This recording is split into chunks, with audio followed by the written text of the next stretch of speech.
Hi everyone, welcome to Twist 30 Thursday Lives. Tonight we're going to have John McConnell with us. He's the maker behind wood accessories, Moosehill Woodworks. So let's welcome John.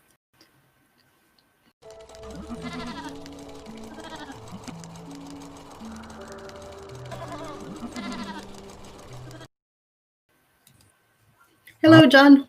Hi. So I'm happy to have you here today. For our viewers, I just wanted to say that Evelyn had a problem with her camera connection, so I'm filling in. But I'm really happy to be able to do that today because I love the things I have gotten from Moosehill Woodworks through the last year. So I'm like, I'm feeling privileged to talk to you tonight. Okay, well, thanks for the kind words. I feel privileged to be able to talk about my stuff. Yeah, thanks. You've been with coming to Twist for a couple of years now. I remember first time I was there in 2017, you already had a specific place and people know where Moosehill Woodworks will be. Yes. How did you come to decide to come to Quebec for that? Because you're from New Brunswick, right? Yes. Well, I have a summer place in Val-de-Mont. Mm-hmm. So I'm there in the summer, and then I had a good friend who helped me a lot, Anna Mathis, who said Twist was a really good place to go for knitters and for fiber artists. And I was starting to make things, and so we ended up going there together for the first time. And yeah, it was quite an event. I mean, there's a lot of very keen folks there, and it was quite large. I was surprised how big it was, actually, because Saint-André-d'Avelin is not that large of a town, but it certainly draws a lot of people. Yeah, there's like this natural connection between fiber arts and woodworking, I think. But how did you come into woodworking and specifically accessories for fiber artists or crafters? Well, I've always been a woodworker, but I had some good friends who were quite interested in knitting, and they brought me some devices that weren't working well. And I said, well, I can fix them for you, or maybe I can improve them. So then I began to make devices that would support knitters. So I guess I kind of fell into it just through friends, and then being a woodworker, I love to turn and work on a lathe, and many of the devices were round, so that all worked together too. So yeah, and it just sort of happened, I guess, over time. Yeah. And you have accessories for a very wide range of things because from what I've seen, well, I have a Turkish spindle, for example. So Okay. that is something very specific, but it's like a tool that has a movement in it, different pieces that you put together. And so it's you have to think a lot about how you are going to make things. And do you have like this technical, I don't know, défi that you have to go through to make things?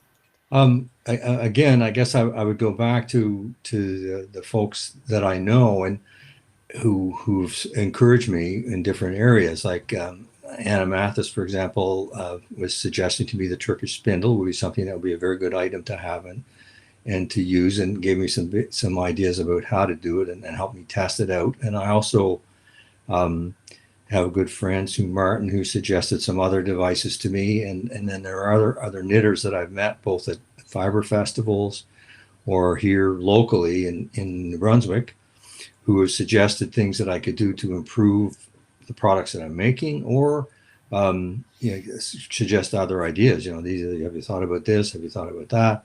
Mm-hmm. So yeah, so it's kind of been an evolution that way.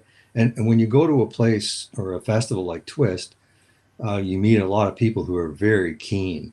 Yeah. And come up and they look at things and they want to talk about them, and then they want to say, can you do this, or have you seen that? So yeah, you get ideas that way. And I'm also lucky that in Fredericton there's a group of women that call the Nifty Knitters. Mm-hmm. And they will test out some of my stuff. I'll make it up and they'll test it out for me and give me some feedback. So yeah. Yeah, there's this sense of community and of I don't know, working together towards something, Yeah. Yeah. So Yeah. you also do some very classic things. Like I have a darning egg Yes. And I saw you had earlier on a mushroom as well that will help for the darning as well, I think. Yes. Yes. Yeah. Yeah. It's interesting. Yeah. Darning. I've been making those for a while, and then somebody want me to make them with a threaded handle, and then more lately, it's been suggested to me that one with a standing handle is a good thing to have for people Mm-hmm. who have a more hands-free one. So I've been doing those. It's interesting when you have these things at somewhere like Twist, that there'll be people will come up to you and they'll sort of say to a side to you, I just really need a light bulb for that. I don't really need a darning. I say, oh, good, that's good. Yeah. But it's fun to talk with the people. I enjoy that. Yes. Yes. I think so too. Um, so Evelyn had prepared some questions, and one of those was what it is that you like specifically about your practice. What inspires you to go to build on further. And I think the light bulb comment you just made goes into that Yeah, sense. there's that. There's also, I mean, I'm really a woodworker at heart. I've always been a woodworker, and I know I'd seen that question, and I thought about it a bit. I guess what excites me or inspires me would be I do a lot of harvesting of wood myself, wood that might have been left behind on a power line by Hydro-Quebec, or wood that's been just left to rot somewhere. And that wood often takes on a special character if it's left alive for a little while. And I have a chainsaw mill. And for me, it's really exciting when I cut open a log for the first time and open it up just to see what's there. It's pretty exciting to see what is there. And then once you have that, then you're sort of inspired by what you see in the wood. And also, I guess the other thing would inspire me in the summer. I'm really lucky, and I have an opportunity to work in Val de Mont, and I have a lathe I can take out on a deck in the woods, and I can just turn out in the woods, and I can turn these different kinds of woods, and then you see them as they're developing, as you're turning, and you kind of have to decide, time to stop. It's looking pretty nice here now. Yes. And sometimes you go too far, whatever. But yeah, those are the kinds of things that sort of keep me going. But I'm quite motivated by wood. I will definitely leave wood behind when I'm gone. I'm sure of that. Mhm. Yeah. It's I find it amazing what you just said about cutting the wood and seeing what you find in there, because it gives it a sense of something very intuitive and at the same time very creative as well. In the way you just take the wood and work with it. So somehow does it tell you, like what to make with it? Yeah, it does. It tells you certainly how far to turn it, or how to cut it up to feature what you see there. Mhm. But sometimes it's a problem too. It could be that you're working on firewood at the cottage, like I was last summer, and you uncover some wood. You think, "Oh, well, this is too good to burn," and then you start cutting it up, and then you start collecting it, and you're loading it into your vehicle. I think people are going, "Oh, geez, what's going on with the wood?" So yeah, you can go over the top with it a bit, but yeah, it does. You're right. When you're looking at it, it does make you consider more carefully what you're doing. Yeah, yeah. It's funny that you could like start hoarding wood, to have your projects, like the way we hoard wool for our, and we build our stash that we have and That everything. And then I you have have to like look at what you're having in your stash and be like, okay, I should get rid of some of this stuff. Might as well knit it, And so I guess you do the same with your woodworking. exactly same thing. I got lots of stashes. Yeah, Yeah. hidden away. Yeah. It must take more place than a wool stash, I guess. Yeah, well, Um, under buildings and you name it. Yeah. Hmm. Yeah, yeah. I had a question in mind and it just like went away. But do you want to show us some of the things you have? I know you maybe Yeah, had some large I burglars. mentioned the sort of the newer version of this that I've Mm-hmm. got. I also had another request from someone here. It's interesting, during this pandemic, it's allowed a lot of time to work away by yourself because you're not allowed to do anything else or go anywhere or see anybody.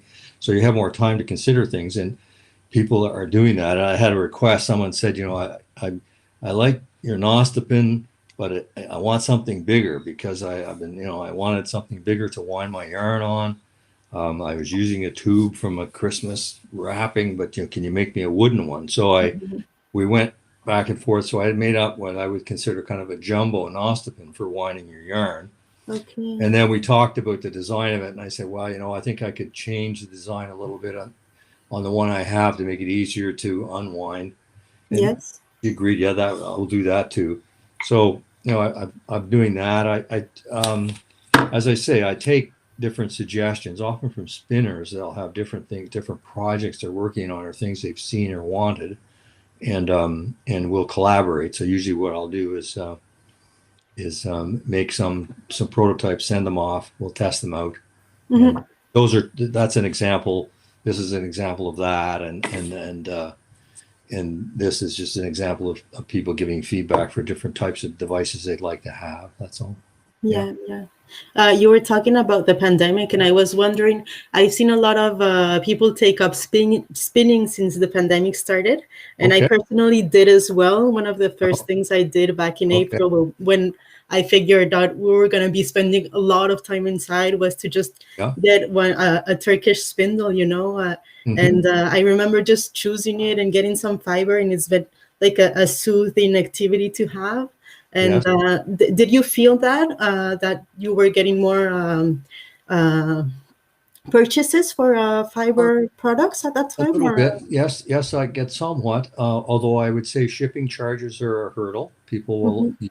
People will get all ready to order, and then they'll bail at the shipping charge, which you try and Yes. subsidize people for that. But no, I can see where you're talking about the spinning and the time to do it, because Hmm. it's sort of a meditative Yes. activity, I would say, spinning, and Yes. Yes. and turning on a lathe is kind of like that for me. Like time just kind of goes away, Yes. you know, Absolutely. and you're sort of engrossed in the job, and you just just it goes. Sometimes it doesn't all go wonderfully, but it does certainly, you know, Hmm. take your mind away to concentrate on something. Yeah. Yeah. Do you have a reflection about the fact that what you do is very renewable, Because today we talk a lot about being green and doing things positive in a green way. And the way you're talking about woodworking really makes me think about that, link it to just having a positive impact. Oh, I definitely. I think we waste a tremendous amount of wood in Canada. It's just Hmm. unbelievable, the waste. Like I help work on, for example, this fall I was helping working clearing some trails in the woods on our local ski trails, and the wood is hard to see people just cut wood and just leave it lying there. It's beautiful, Mm. beautiful trees. Like Yeah. some of it I actually go and haul out of there, but still, it's unbelievable the amount of wood that we waste, especially when you think of other places and other countries in the world where the wood is gone, basically, Yeah. Mongolia or, down in the Middle East, whatever, where there was, but there's no longer any. So yeah, you think about that, or I do. So that's why I like to find bits and pieces and use them up. And some of my some of the products that I make are basically leftover waste from other ones, like the little darning needle cases or little bits of wood that I don't really Hmm. put away, and I have them, a lot of them. I think, gee, I could do something with these. And I Yeah. have a little grandson fellow, Gavin, a little boy who he collects all the little. One day he went and collected all the little round wooden knobs in the baskets that I was finally throwing away. He was carrying them off. They were his. So I just thought, one man's trash is another man's treasure. He was, Yes. yeah, Yes. Repurposing, huh? yeah, exactly. Yeah. That's I'm really happy to be sharing this moment with you, and it's very nourishing to see how you see the work you do. I had a very basic question. All of Yeah. the things that you do they need any specific care? Special oils or waxes, or Um, do they just live by the way they are once we get um, them? I use that they're all natural finishes. I don't have that on my website or anything. Basically, it's a combination of beeswax and orange oil. So really, no, I've had a few people ask about it. So it's just basically wax and oil. And there are furniture waxes that have that a bit of oil in them, Hmm. and it'll bring back the grain and the sort of the shine or the figure a little bit compared to the use. But it's the kind of thing that I think used by hand enough too, you end up just getting it burnished with your hand oil, I think. Okay, yeah, I hadn't thought about that. That's good.